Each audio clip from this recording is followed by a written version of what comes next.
बच्चों, पिछली क्लास में आपने पढ़ा था कहानी के तत्वों और हमने कथानक को पढ़ लिया था। तो अब आगे हम कथानक से आगे की चर्चा करेंगे। कथानक के बाद क्या होता है? कथानक में द्वंद्व। अब ये द्वंद्व क्या है? द्वंद्व तो हम झगड़ा सुनते थे। द्वंद्व आप देखिए यहाँ जैसे कि पिक्चर में दिखाई जा रही है, घटना, बाधा या रास्ते में आने वाली समस्याएं। अब कोई भी जब कहानी ली कथाकार ने, अब उसे कहानी लिखना शुरू किया। अब जब कहानी उसने लिखनी शुरू करी तो आप देखिए, अगर सीधे सीधे सब चीज़ें होती चली जाएंगी तो कहानी में रोचकता नहीं आएगी।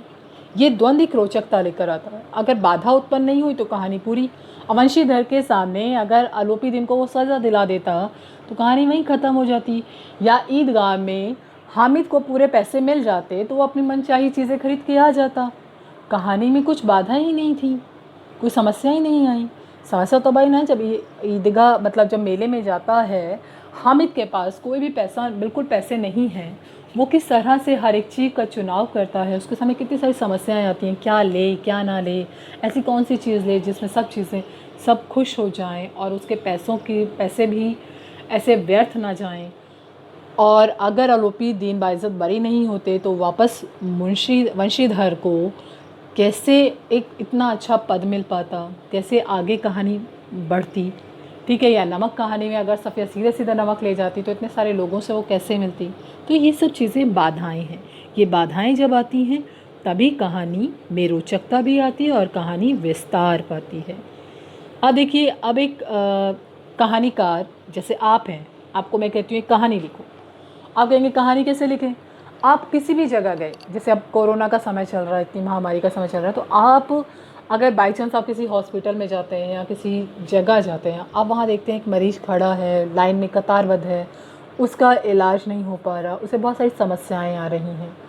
आप देख रहे हैं, आपको कथानक वहीं मिल गया, आपको एक स्ट्रेटेजी मिल गई, एक नक्शा मिल गया कहानी का। अब वहाँ वह मरीज बहुत सारे लगातार वहाँ पर चक्कर काट रहा है, लेकिन उसे मौका नहीं मिल पा रहा कि वह डॉक्टर को दिखा सके। इस जानकारी के बाद लेखक अगर आप हैं तो आप क्या करेंगे? अपने कल्पना से अस्पताल, वहाँ की व्यवस्था, पात्रों आदि का क्या है, एक चित्र उकेरेंगे और इसी के साथ शुरू हो जाएगा संवाद।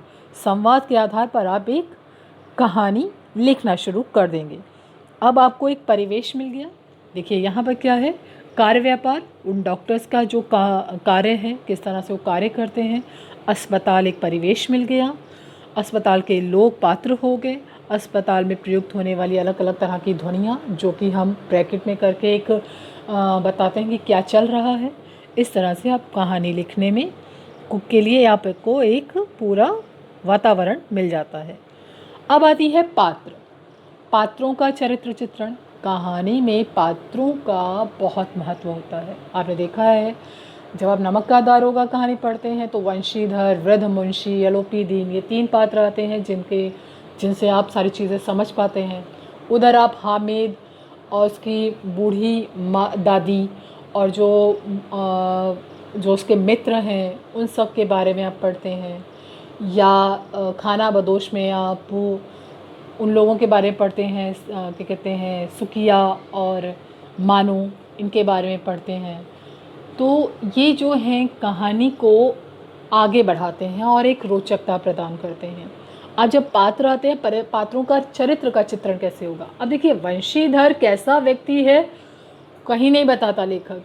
वह कौन बताता है? उसके पात्र, जब उसकी घटनाएं, वह जिस किस तरह का व्यवहार कर रहा है। वह जब आलोपी दिन को पकड़ लेता है, बदलू सिंह मन ही मन उसे कोसता है, तो हमें पता चलता है कि आलोपी दिन जो वंशीधर है बहुत ही ईमानदार व्यक्ति है, या वंशीधर बहुत मक्कार है, लोगों के सामने बहुत अच्छा बन के रहता है लेकिन वह गलत कार्य करता है।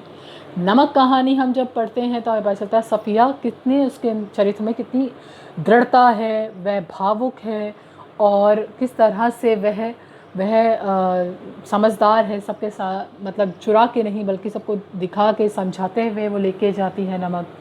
ईदगाह कहानी में जब हामिद का हम चरित्र पढ़ते हैं तो उसके संवादों से या उसके मित्रों के बोलने से हमें पता चलता है कि हामिद कितना समझदार, उसके बाल मनोविज्ञान का हमें पता चलता है, कितना भावुक है, हर चीज़ को बहुत बारीकी से देखता है, कितना वाक्पटु है, अपनी बात को, अपनी चीज़ को कितना सही साबित कर देता है सबके सम्मुख। तो यही चीज़ें होती हैं संवाद या पात्रों की चित्रण में, जिसे कथाकार को बहुत ध्यान रखना पड़ता है कि जब वो चित्रण कर रहा है, ऐसा ना कि वो खुद ही उस पात्र की तारीफ़ पे तारीफ़ की जाए। वो इतना प्रभाव नहीं डालता जितना प्रभाव डालता है जब कोई अन्य पात्र के माध्यम से उसके चरित्र को बताया जाता है। देखिए फिर क्या आता है संवाद।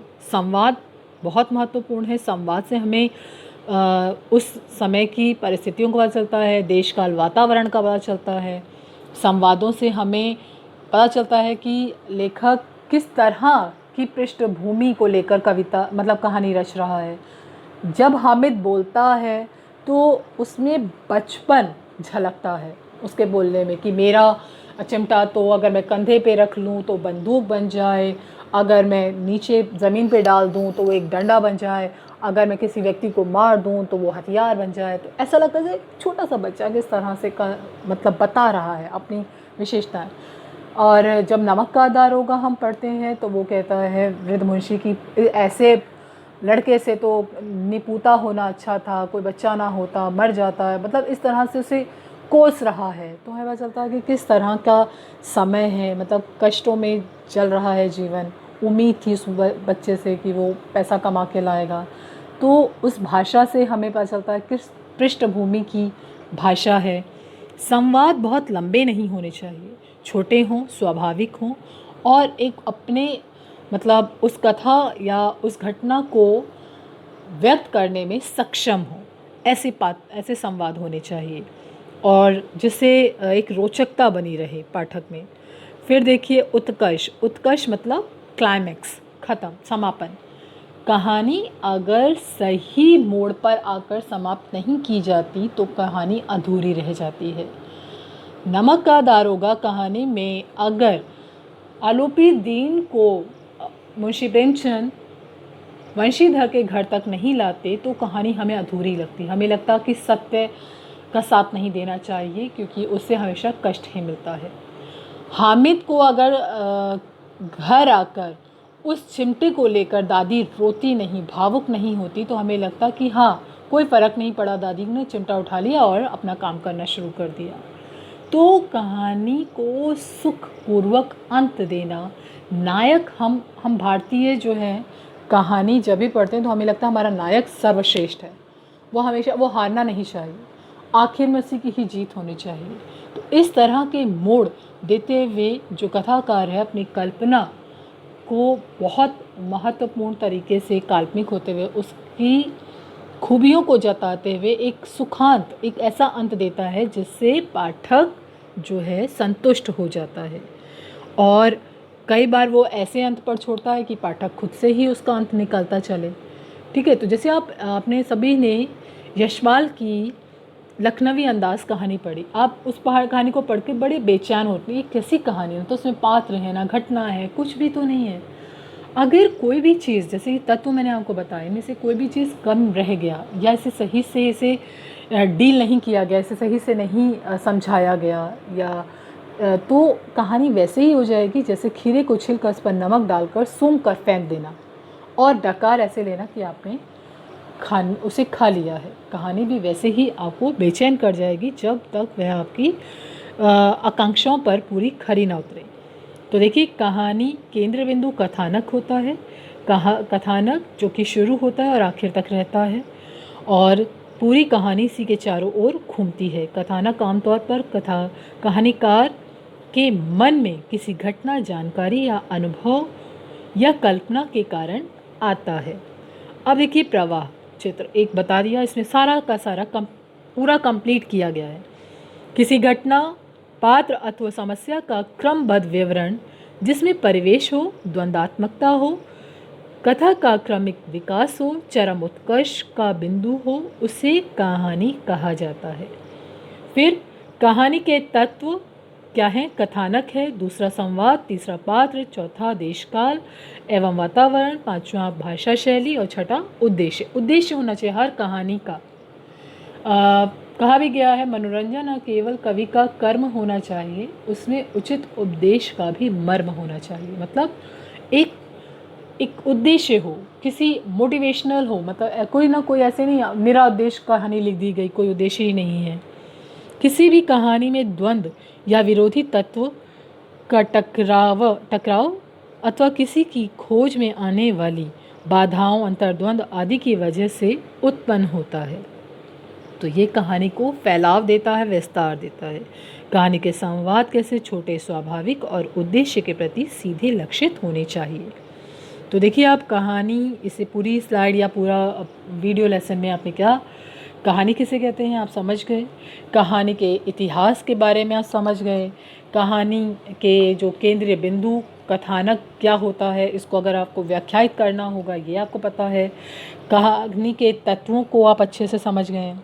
ठीक है, तो कहानी का केंद्र बिंदु क्या है, कथानक। कहानी को प्रामाणिक और रोचक बनाने के लिए देश, काल, वातावरण और स्थान का ध्यान ज़रूरी है। लेखक पात्रों के बारे में खुद ना बोले, बल्कि उसके कामों के द्वारा, उसके क्रियाकलापों के द्वारा और संवाद के माध्यम से उसके चरित्र को उद्घाटित करे। द्वंद्व जो है कहानी को या कथानक को आगे बढ़ाता है। कहानी लेखन सीखने का सबसे कारगर तरीका है कि अच्छी कहानियाँ पढ़ी जाए। जब हम अच्छी कहानियाँ पढ़ते हैं तो हमें एक पृष्ठभूमि मिल जाती है। ठीक है बच्चे, इस तरह आपने कहानी कैसे लिखें, आपको ये कॉन्सेप्ट पूरी तरह से क्लियर हो गया होगा। ठीक है, अगर बाकी चर्चा हम अपने लाइव क्लास में करेंगे।